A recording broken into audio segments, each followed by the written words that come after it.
have you with us. We begin here at 10 with a breaking news update. Horrific video showing a man going on a shooting spree after getting kicked out of a birthday party on the northwest side. Tonight, the suspect is facing first-degree murder charges. CBS 2's Charlie DeMar joins us live now with more on that suspect. Charlie?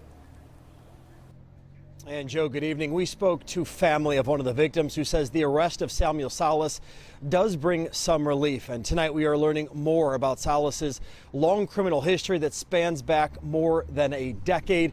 And Chicago police telling us that Salas was recently released on parole. Chilling new surveillance video obtained by CBS Chicago from early Sunday morning shows an argument that spilled outside of the Vera Lounge in Portage Park. We stopped the video before 4 people are shot at close range. 3 died. The gunman then goes back to shoot them again. The 4th victim was shot in the head and is in critical condition. Throw away the key. Get this person off our streets. Don't release them on electronic monitoring. Late Tuesday, Chicago police announced 3 murder charges against Samuel Salas. Superintendent David Brown says Salas went outside to retrieve a gun from a car after he was asked to leave the bar. Mr. Salas is a convicted felon who was on parole. Salas was released on parole in September, stemming from a 2009 armed home invasion that left 2 people dead. He was charged for that crime in 2014.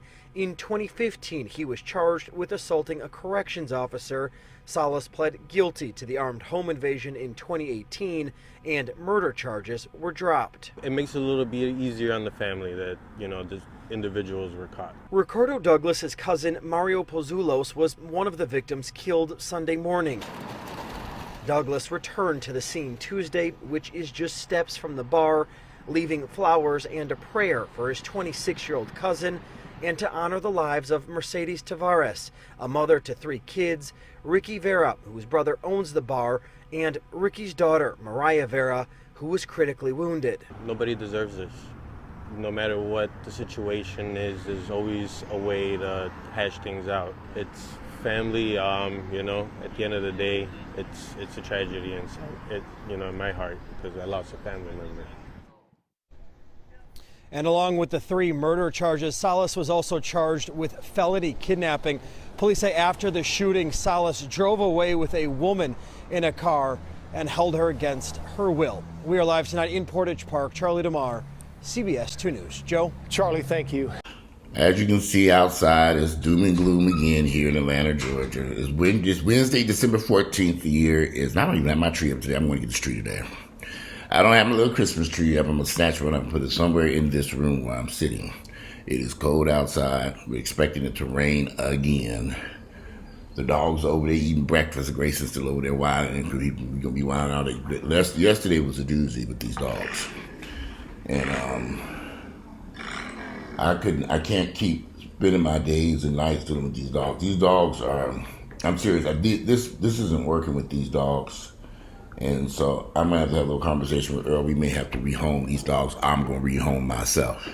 And I've had enough. He brought these dogs. He doesn't want to take responsibility for them. I'm the person who's cleaning them, feeding them, giving them water, giving them medicine, mopping the floors, cleaning up the crap. I never wanted any more dogs until you all knew this. I didn't want any more doggies. I like Grayson and Ginger, but it ain't working. So Grayson, Ginger, Grayson, y'all listening? Y'all gonna be put up for adoption very soon. Because I can't deal with this. I spent the whole day fooling with these damn dogs. Grayson was sick, I had to give him medicine. He had that big cone on his head. He broke the cone this morning. I knew that wouldn't go last. I'm done. And you hear him over there whining. I wish they'd go someplace and sit down and just shut the hell up. God damn. Shut up. I mean, it's ridiculous. They're gonna have to go. They cannot stay any longer. I'm going to have to have a long conversation. You can take them dogs, you can go. I'm going. Somebody leaving this damn house.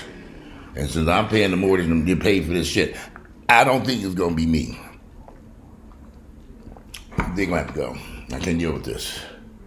So, you have to wonder how these guys get in and out of the jail. Let me mute this phone. How did he get in and out of jail so quickly? How was this man in Chicago charged with murder? They reduced the charge. He was involved with a crime that took place where 2 people got killed. I'm confused. And then they dropped the murder charge, but held him in prison on something. They reduced the plea to something else. And he's back out on the street, and he's only out September. We're now in December.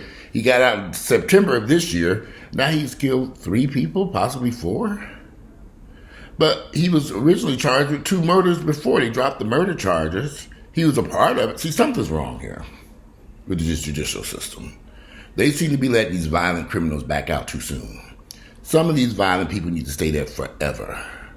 It takes them killing somebody or killing multiple people before the judicial system makes the choice, okay, hell, this is a bad person, we gotta lock him up. Some of these people just need to be locked up, period.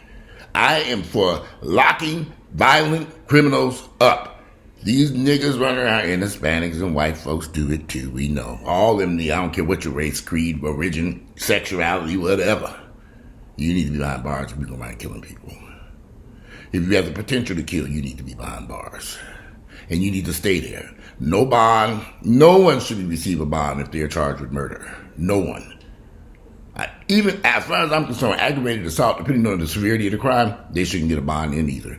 You go after these violent criminals and put them where they belong, because some of these people are just menaces to society. They're just monsters. They're just horrible, horrible, horrible ass people. And as soon as you let them out, as soon as they give them an opportunity, here in Atlanta they have let these guys out. As soon as these guys commit a heinous murder, then they go back and say, oh, he was charged with this, and he was charged with that, and he got out for this, and he got out for that. And I'm thinking, well, these were some serious charges these people had previously. Armed robbery, aggravated assault, murder. Why are they out walking the streets? Lock them up. And people are just, those of you, look, especially in the black community, I know y'all don't want to see y'all cousins, uncles, and aunts, and brothers and sisters serving serious time, but some of them motherfuckers need to be in there. I got a cousin called, nephew right now, every time he get out of jail, he gets back into trouble, serious trouble. He in there now, can I get $50 for Christmas? But he seems to like going back and forth to jail. He was doing these heinous crimes and serious crimes. He's in there for armed robbery now. I think they gave him like I didn't years. get that. Could you try again? I'm not talking to you, Miss Siri. Who is she? How'd you turn her off? Where'd she come from? Oh, nosy heifer. She knows there's something. Siri must be white. Gotta be. Always got her nose in somebody else's business. She was a black chick, she'd be minding her own damn business. She wouldn't be interrupting my video asking, what can you do for me? That's a white chick. But anyway, did you see these crimes? And I feel a whole lot better today. Yesterday was terrible over here. Y'all was bad over here. Grayson was crying and screaming. I had to put this cream on his testicles. The cream would burn him, and he didn't like it. He was screaming. Ginger was running around here trying to bite and bark and remove the cone. This went on all day. I had to run by our insurance office because they said they didn't get a payment from the mortgage company and he needed it ASAP, and I had to get in the car and race across town and get that over there. And I called the insurance company, my mortgage company, to find out what happened to the payment. They said they sent it, so I guess it got lost in the mail. Who knows? Sometimes, there's always something. I needed fucking vacation. That's why I was trying to buy that house in Miami. Because, see, I can go through all this crazy shit and say, I'm going to go by the beach for about an hour or two and lay up on the beach and give me some sunlight. Over here, y'all enjoy it right now. How we getting this doom and gloom and rain. I got to put that cover on that grill. So I have a grill outdoors just to, positive. I have a grill that I use frequently out here. I try not to cook in this kitchen because it makes a mess. And so I'll grill chicken and stuff on the grill. And it's just so nice out there grilling. I think I'm going to go. I want to roast a duck. I've been meaning to say that because I have a smoker over there. But I have to get up and go to the farm. But I am going to get this tree today. Hopefully the prices have come down and hopefully you still got something left. I'm just going to throw a tree up. Don't care at this point. Drop Grayson ass out somewhere along the way, along one of the side streets. Get on out. And run. Let somebody pick his ass up. Why is he over there? Why? Ginger! I know why Grayson's crying, because Ginger bad ass over there biting on him. I don't know. I done told Grayson, you better whoop Ginger's ass. Quit playing with her ass and she'll leave you alone. Tear her ass up. Get her. You bigger than her. Knock that little muddle down to the floor, and then she'll stop harassing you. He ain't listening. He just being real polite to Ginger, and grab him in the paws, slap her ass back to the back of that sunroom end over there. Grab her ear and bite her ear and see how she like that. And she just terrorizing his ass. Okay, they quiet now. Good. Back to this video. You know, I don't know much about Chicago when it comes to crime and politics. I know a lot about Atlanta. But from what I've heard, Chicago's pretty bad. I know folks in Chicago, you say that they get all up in arms. Chicago's not that bad. Chicago's a beautiful city. It's just, I say, yeah, it might be a beautiful city. Atlanta's a beautiful city. Yeah, a lot of beautiful cities. I think New Orleans is a beautiful city. That don't stop these deadly niggas, Mexicans, and white folks from killing folks. We all know it exists. Come on now. They got some very beautiful cities in this country. I don't even know where you could go in this country and be safe from crime. I'm just keeping it real. Maybe a small town someplace. We all know crime. There are places where murders don't happen frequently. Now they scratching at the door. Y'all want to make an appearance, don't you? Yeah, we want to be seen. They seem to see that. Like I said, they were eating breakfast earlier. I don't know why I keep leaving this door open. You know how you think you close the door and you look up, it's cracked. I'm like, oh, the wind blew the door. Somebody ran up in this damn house. Good thing I'm out here in this nice, clean, safe, white area out here. It's mixed, y'all. But it's safe. Ain't no MARTA running through this area. I'd be worried about that. Ain't no MARTA buses, nothing, don't no buses nowhere. And this is part of the DeKalb County. There are no buses running through these streets. In fact, the only thing you see coming through here during the daytime today is trash pickup, which is kind of weird because they should have ran by now. Because the trash should have been picked up by now. I need to go out there. Maybe they did pick it up by this. That's good. Maybe I didn't hear it. I was fooling with these damn nuts. Anyway, it's a beautiful day. It's beautiful. It's dreary. The rain is coming. I said, here we go with this rain again. And it's raining. That was the reason why I hadn't really picked up a tree, because I was waiting for, it's raining. I want to bring a wet tree home. So I better run my ass out and get that tree today before I was not about it. Everything was dry for about yesterday. It was 2 days. I think we had, I can't remember today's Wednesday, right? Yeah, Wednesday, December 14th. And I need to check my lottery tickets. I might be sitting on a gold mine over here. If y'all ever log into YouTube and you see all my videos gone, and you go to Facebook and Instagram, you see that all my shit has been deleted and you can't see nothing that I didn't win the lottery and I didn't win. Please forgive me. But if I ever win that lottery, I'm skedaddling up out of here. If this damn house, I'll see y'all in a few years after I travel the world. I'm dead ass serious too. Let me get a large lick like that. I think I'm sitting around here dealing with these dead muss, and I had to do a roof repair over here. Y'all, this is what I say about houses, and people don't understand this. There was a water leak in this room. We kept trying to figure out where the water was coming from, How was it coming through? So we kept fixing it, going up there, looking through it, fixing it. Finally, they came over and said, okay, we're going to just take this whole section of the roof off, and let's see where the water is coming from. The water is actually coming from the skylight, one of these skylights up there. I got these skylights over there. And so, Lord have mercy, we had to fix it. That cost thousands. But it had to be done. I had to climb up there and look. It was a roof. The water had deteriorated. Because you can't see. Obviously, this roof leak this water had been coming in on the roof for years and had deteriorated the plywood underneath the sheeting and the roof materials.